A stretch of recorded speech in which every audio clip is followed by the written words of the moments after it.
Badai pernyataan Presiden Amerika Serikat Donald Trump guncang posisi Israel sebagai sekutu.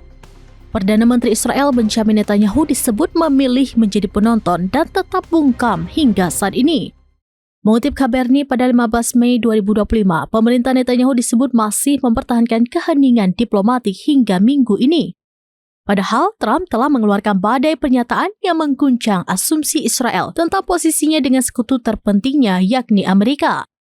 Keputusan Trump mengabaikan Israel dalam kunjungan ke Timur Tengah dinilai sebagai fokus pada kesepakatan dagang dengan negara Teluk.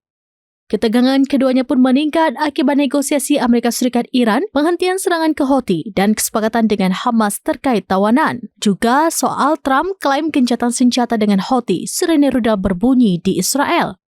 Meski ada keretakan, Trump tetap menyebut kunjungannya akan menguntungkan Israel. Tekanan datang dari kelompok garis keras yang ingin perang di Gaza berlanjut. Sementara masyarakat makin lelah dengan konflik yang telah berlangsung lebih dari 18 bulan.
Download Tribun X sekarang, menghadirkan lokal menjadi Indonesia.